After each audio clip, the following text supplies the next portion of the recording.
Hi, I'm Darren. You know this. I know this. Next topic. Our last video got us in trouble. So we took it down. I'm going to re-upload a part of it, as well as for the longest time. But for right now, this isn't going to be a funny video.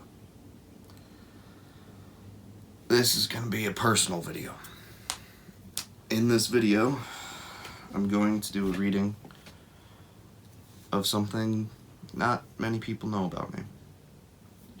My poetry. No, this is not a joke. The closest that you're going to get to humor in this is the fact that I am in pajama pants. And that I apparently can't log into my laptop. There we go. I'm just going to read some of my most personal, heartfelt poems.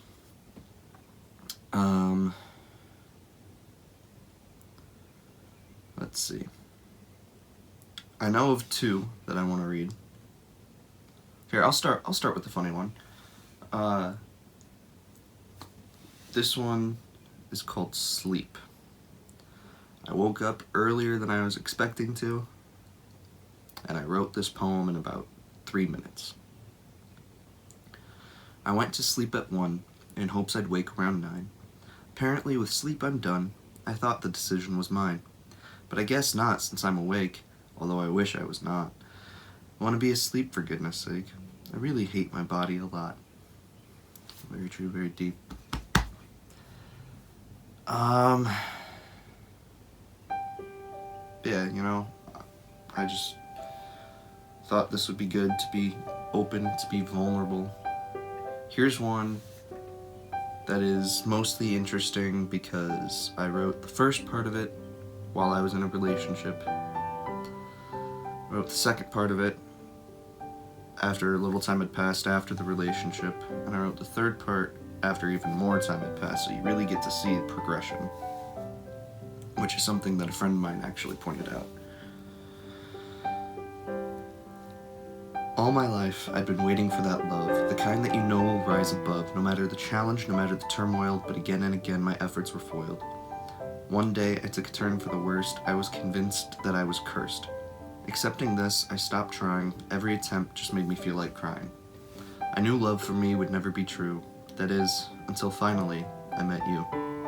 You came out of nowhere and into my life. Now I can't help but think of making you my wife. Meeting you has changed me forever. Even though it hasn't been so long, these are ties I will not sever. You make me happier than I ever dreamed. Since meeting you, my past has felt more and more redeemed. I thought I could never achieve this, but being with you feels like such bliss. It hasn't been very long, but I must say, wow, I'm so glad I finally met you now. And even now that you're gone, I find myself still writing this song. I can't accept that it's done, can't imagine a world where you're not the one. Though I thought I did my best, there's a big hole in my chest that tells me I could have done better. Everything's telling me, go get her. But I need to be careful, need to tread lightly, else I mess even more this situation caused by me. Even though, every single day, another piece of me gets torn away. Haven't heard from you in a while now, and oh, I must say, ow. I love and miss you so, but because of that love, I had to let you go. Now I'm praying someday you'll come back, and together we can get our lives back on track. We can be even better than we were. I pray every day for this miracle to occur. Even if I'm not the love of your life, you're the love of mine. You'll be in my heart until the end of time. I hope a fresh start is something you'll allow, for I know I finally met you now. I'm starting to realize you may not come back. For the rest of my life, you will be what I lack. I did everything I could, but perhaps this will be good. Can't say I won't be sad, but feelings aren't always bad. They make us who we are. If we are the roads, feelings are the tar. You've done so much for me. It's still hard to believe this wasn't meant to be. I thought you were my forever, but maybe God is even more clever. More than we could imagine, to bring you into my life for something else to happen. Something that will start to build something great. One way or another, meeting you was fate. I hate to admit when I'm wrong, and yet here I am, writing the end of this song. Never wanted you to go. Maybe next time, I'll take things slow. Thank you for all you've done. Our time together was so much fun. You helped me become a better man. You showed me that I can. can overcome my insecurities, exceed what I believed were my abilities. Losing you took me through countless hells. I thought I'd finally met you, but now it's time to meet someone else.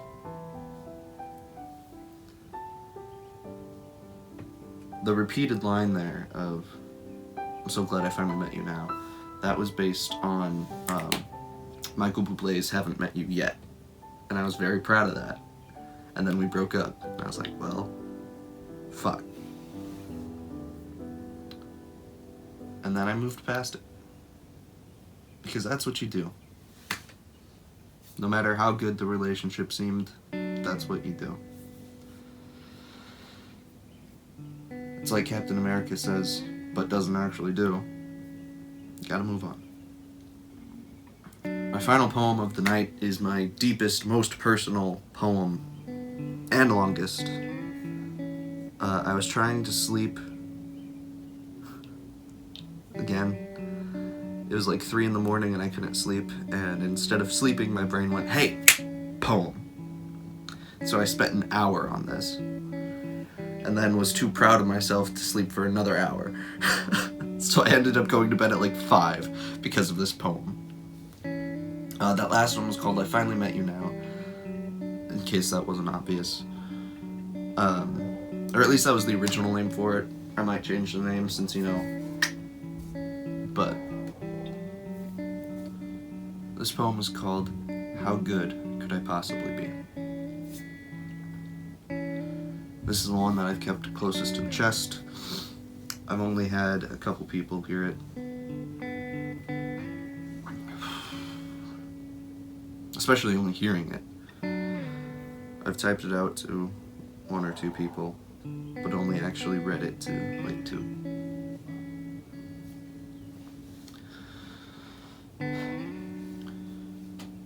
For years I've brought myself down because of a girl who turned my eternal smile into an eternal frown. She gave me anxiety, something that was never inside of me, and now it's always there. A day without it is very rare. Anxiety and self-doubt, 2 things I wish to be without. I don't think I'll ever see myself as truly good. I don't know how I ever could. Especially after the things I was told, things that make me fold and hold me down with the pain they've told. Told by my longest love, sex was the only good I brought. Amidst the havoc I wrought, for too long I've fought the thought that I'll always ruin the life I've always sought. People try to tell me they love me, tell me I'm doing amazingly, that I do good things constantly. But I tell them to shut up with that blasphemy. What they see in me will remain a mystery. The question will always be in me. How good could I possibly be? My friends, even they, once tried to push me away, scared of who I might be one day. Don't get me wrong, let me just say, something you could easily miss. I don't want to die, I just don't want to live like this. Always questioning my worth, wondering what's my purpose on this earth if my beginning was a waste of a birth. Will I ever see what others tell me is true? Will I ever see in me the things you do? I hope someday soon I too can see there is good somewhere currently hidden from view. That said, people leave for a reason. I must have made them sad or mad or something otherwise bad. The things I could have had. I want to be more than the sex. Why do I still believe the words of my ex? Why don't I believe the person who respects that my body and heart are more than just objects for their use and abuse and misuse? Compliments are things I learned to make but never how to take. Whenever I'm given one, I think it's a mistake or fake, not in the way of a snake, but just so I don't break with the eternal ache that comes with this lake of hate in my head while I'm awake. I can't go on with my life this way. I need to open my eyes and say, more than say, but actually see and believe there's always been a lot of good in me.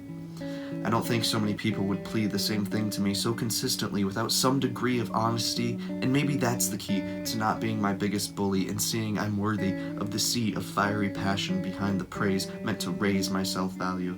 There's a phrase where achieving self-love makes everything else fall into place like exquisite grace, and it can help you even if you have bad days. Everyone does, no matter what some may say. Many to this will say nay, but I will forever say it's okay to not be okay. To have days where you just want to be far away from everything and everyone and want to stay like that. Just lay there and freeze time like that. From June to May, no matter what the day, it's okay. We can't be molded like clay and expect to stay like that until we're old and gray. I shouldn't let myself be the only exception to that rule. To call myself a fool for having a time where I'm in a pool of anxiety and doubt. I need to remember the brain is a tool. It can be used to break down or to build up. The best lesson isn't taught at a school, how your brain works off how you'll feel it. Maybe today marks the start of seeing myself as a work of art. Some interpretations good, some harsh, but all given with the same amount of heart. It's time to look and see, finally, how good could I possibly be? As fucking good as I want to be.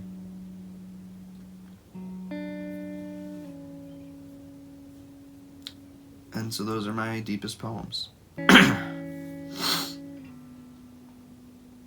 Thank you everybody for listening.